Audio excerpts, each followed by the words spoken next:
ಸತ್ಯದ ಬೆಳಕಿನಲ್ಲಿ ನಮ್ಮ ವರದಿ, ನಮ್ಮ ಧ್ವನಿ, ಜನರ ವಿಶ್ವಾಸದ ಪ್ರತಿಬಿಂಬ. ಕರ್ನಾಟಕ ರಾಜ್ಯದ ಯೋಜನೆ ಮತ್ತು ಸಾಂಖ್ಯಿಕ ಸಚಿವರಾದ ಶ್ರೀ ಡಿ ಸುಧಾಕರ್ ಅವರು ಅನಾರೋಗ್ಯದ ಕಾರಣದಿಂದ ಇಂದು 10/5/2026 ಬೆಳಗ್ಗೆ 3 ಗಂಟೆಗೆ ವಿಧಿವಶರಾಗಿರುವುದು ರಾಜ್ಯ ರಾಜಕೀಯ ವಲಯಕ್ಕೆ ಹಾಗೂ ಅಭಿಮಾನಿ ಬಳಗಕ್ಕೆ ತೀವ್ರ ದುಃಖ ತಂದಿದೆ. ಜನಸೇವೆಯ ಮೂಲಕ ವಿಶಿಷ್ಟ ಗುರುತು ಮೂಡಿಸಿದ್ದ ಅವರ ಅಗಲಿಕೆ ಚಿತ್ರದುರ್ಗ ಜಿಲ್ಲೆ ಸೇರಿದಂತೆ ರಾಜ್ಯದ ಜನತೆಗೆ ಅಪಾರ ನಷ್ಟವಾಗಿದೆ. ದಿವಂಗತ ಎನ್ ದಯಶರಥಯ್ಯ ಅವರ ಪುತ್ರರಾಗಿರುವ ಡಿ ಸುಧಾಕರ್ ಅವರು 28/3/1961 ಚಳ್ಳಕೆರೆ ನಗರದಲ್ಲಿ ಜನಿಸಿದರು. ಮೂಲತಃ ಚಿತ್ರದುರ್ಗ ಜಿಲ್ಲೆಯ ಚಳ್ಳಕೆರೆ ನಿವಾಸಿಯಾಗಿದ್ದ ಅವರು ಪಿಯುಸಿ ಶಿಕ್ಷಣ ಪೂರ್ಣಗೊಳಿಸಿದ ಬಳಿಕ ಶಿವಮೊಗ್ಗದ ನ್ಯಾಷನಲ್ ಕಾಲೇಜಿನಲ್ಲಿ ಬಿಕಾಂ ಪದವಿ ಶಿಕ್ಷಣ ಮುಗಿಸಿದ್ದರು.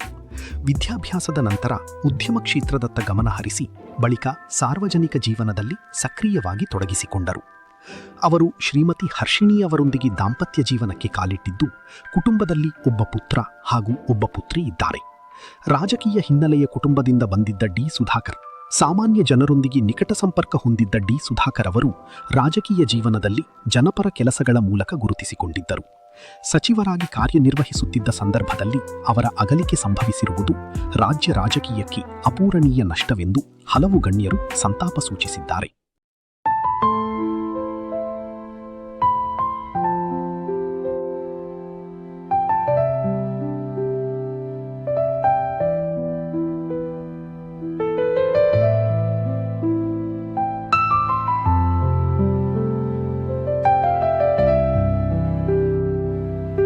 ಸಾರ್ವಜನಿಕ ಅಂತಿಮ ದರ್ಶನದ ಸಮಯ ಮಧ್ಯಾಹ್ನ 12ರಿಂದ 4 ಗಂಟೆಯವರೆಗೆ ನೆಹರು ಮೈದಾನ, ಹಿರಿಯೂರು ಸಾರ್ವಜನಿಕ ಅಂತಿಮ ದರ್ಶನಕ್ಕೆ ವ್ಯವಸ್ಥೆ ಮಾಡಲಾಗಿದೆ.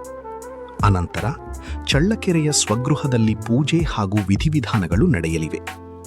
ಅನಂತರ ಡಿ ಸುಧಾಕರ್ ಕ್ರೀಡಾಂಗಣ, ಚಳ್ಳಕೆರೆ ಸಾರ್ವಜನಿಕ ಅಂತಿಮ ದರ್ಶನಕ್ಕೆ ವ್ಯವಸ್ಥೆ ಮಾಡಲಾಗಿದೆ.